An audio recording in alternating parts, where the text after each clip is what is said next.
Hi friends, வாங்க மிளகாத்தூளே சேர்க்காம இன்றைக்கி ஒரு வெண்டைக்காய் புளிக்குழம்பு எப்படி பண்ணுறதுன்னு பார்க்கலாம். அதுக்கு வெண்டைக்காயை எடுத்து இப்படி பொடிசாக கட் பண்ணி வச்சுக்கலாம். அதுக்கு ஒரு மசாலா ரெடி பண்ணிக்கலாம். மிக்ஸி பவுல் எடுத்துக்கலாம். 5லேருந்து 6 பீஸ் தேங்காய் போட்டுக்கலாம். 1 ஸ்பூன் மஞ்சத்தூள் போட்டுக்கலாம். மிளகாய் காரத்துக்கு ஏற்றப்போ போட்டுக்கோங்க. 1 ஸ்பூன் மிளகும் 2 ஸ்பூன் ஜீரகமும் போட்டிருக்கேன். இப்படி பேஸ்ட்டாக அரைச்சி எடுத்துக்கலாம். ஆயில் ஊற்றிக்கலாம். ஹீட் ஆனதும் நல்லா போட்டு வெண்டைக்காயை நல்லா கொஞ்சம் கலர் சேஞ்ச் ஆகிறது வரைக்கும் வறுத்துக்கலாம். அப்போ தான் அந்த குழகுழப்பு இல்லாமல் இருக்கும். இப்படி எடுத்து தனியாக வேறு பவுலில் மாற்றி வச்சுக்கலாம்.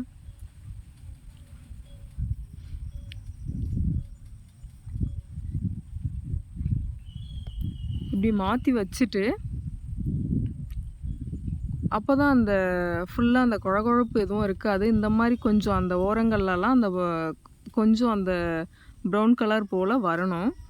கோல்டன் ப்ரௌன் வரணும் கொஞ்சம் ஒரு மாதிரி. அதே பேனில் 10-15 பூண்டு பல் போட்டு சேர்த்துக்கலாம். ஒரு 10லேருந்து 15 சின்ன வெங்காயமும் 3 தக்காளியும் கட் பண்ணி வச்சுருக்கேன். அதை போட்டு நல்லா வதக்கிக்கலாம். நல்லா கொஞ்சம் இந்த மாதிரி கோல்டன் ப்ரௌனாக கொஞ்சம் நல்லாவே வதங்கணும். தக்காளியெல்லாம் நல்லா மசிஞ்சு வதங்குற அளவுக்கு வதக்கிக்கலாம். இந்த மாதிரி கொஞ்சம் நல்லா வதக்கிட்டு நம்ம வதக்கி வச்சுருக்கோம் இல்லையா ஆல்ரெடி, அதை வெண்டைக்காயை எடுத்து கூட ஆட் பண்ணிக்க வேண்டியதாங்க.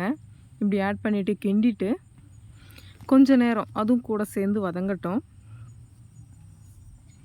இது மாதிரி கொஞ்சம் வதங்கட்டும். நம்ம அடுத்தது நம்ம அரைச்சி வச்சுருக்க மசாலாவை எடுத்து ஊற்றிக்கலாம்.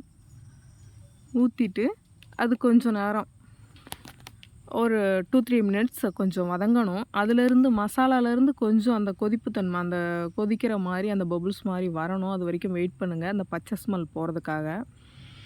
இது மாதிரி அப்புறம் ஒரு பெரிய எலுமிச்சம்பழம் அளவுக்கு புளி எடுத்து கரைச்சி வச்சுருக்கேன். உங்கள் டேஸ்ட்டுக்கு ஏற்ற போல் நீங்கள் புளி ஊற்றிக்கோங்க.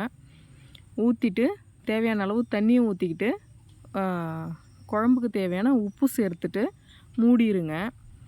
மூடின உடனே இப்படி வரும் பபுள்ஸு. ஒரு 10 மினிட்ஸ் 15 மினிட்ஸ் கம்ப்ளீட்டாக நல்லா கொதிக்கட்டும். நல்லா கொதித்து சுண்டி வந்துருச்சு பாருங்கள். மல்லி இலை போட்டுக்கலாம். 15 நிமிஷம் கொதிச்சதுக்கப்புறமா இப்படி தான் இருக்கும் பாருங்கள். எப்படி இருக்குன்ட்டு ஆயில் ஊற்றிக்கலாம். தாளிப்பு ரெடி பண்ணிக்கலாம். ஆயில் ஊற்றி கடுகு போட்டுக்கலாம். கருவேப்பிலை போட்டு குழம்பு ரெடி ஆயிடுச்சு பாருங்கள். மிளகாத்தூள் இல்லாமல் என்ன குழம்பு வைக்கிறது அந்த மாதிரியெல்லாம் யோசிக்க வேணாம். சூப்பராக இருக்கும். டேஸ்ட் சூப்பராக இருக்கும். பிடிச்சிருந்தா அம்சாபாலா குக்கிங் சேனலுக்கு சப்ஸ்கிரைப் பண்ணுங்கள்.